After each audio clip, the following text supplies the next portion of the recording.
Got a question here. I'm a third-year finance major who's been consistently scoring around 165 on my LSAT practice tests. My goal is to hit at least a 170 on the April LSAT in approximately 3 months.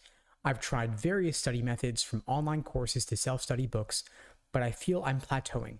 What specific strategies, study habits, or resources are essential to make that 5-point jump? Are there particular areas in logical reasoning or reading comprehension that I should focus on more intensively? Well, first off, congrats on reaching the 165 mark.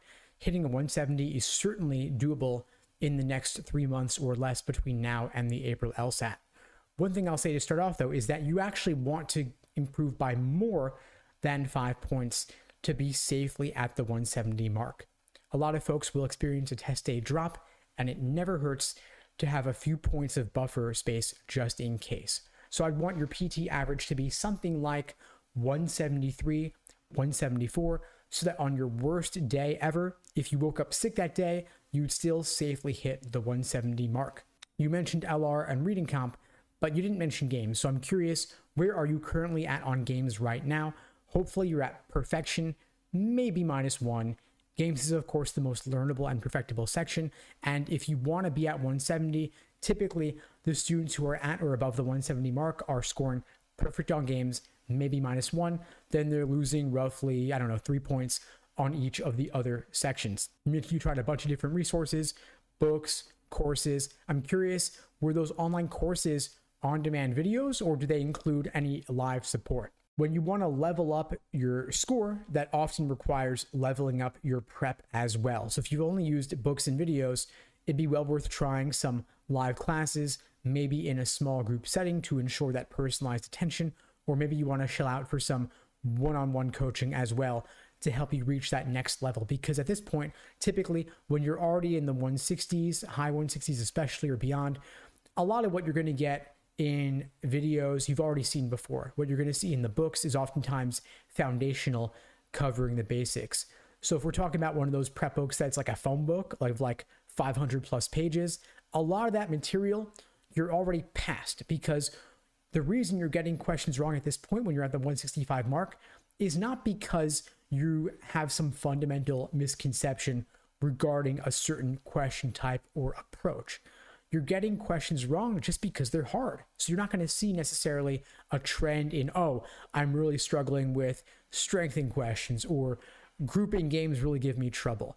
At this point, you're just getting them wrong because they're hard questions. They're level 4, they're level 5 questions. They're difficult methods of reasoning, or they're unusual questions in some way. And so it may become a little bit tougher at this level to see the patterns in what you're getting wrong, because there is no obvious pattern. You're only coming across methods of reasoning that show up once every 5-10 exams. So it's going to be a point of diminishing marginal returns where you're going to have to put in more work to get the additional few points of increase.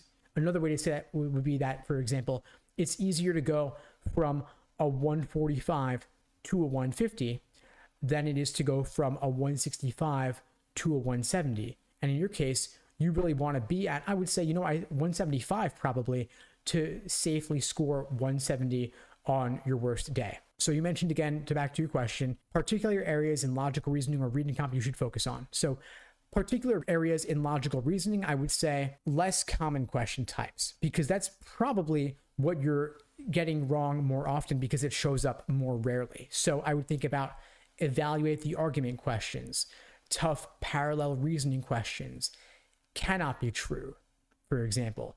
Maybe there is some trend in difficult questions you're getting wrong. Maybe it's tough necessary assumption or tough flaw.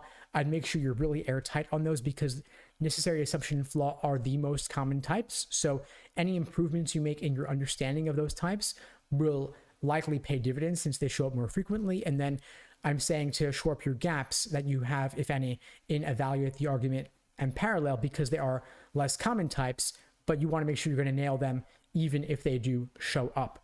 Then make sure you're really good on method of reasoning questions and any unique methods of reasoning or topics that show up a little bit less often, but you dread seeing them. So for example, what are the areas in logical reasoning that you are most likely to flag and skip, that you just dread coming across, but hey, it's going to show up every single exam? So I'm thinking hard science topics in logical reasoning, maybe philosophy questions and morality, aestheticism, things that are overly technical in nature. If you don't like those, maybe you want to drill those kinds of logical reasoning stimuli since they show up pretty consistently, but they're going to be more time consuming and tougher to deal with.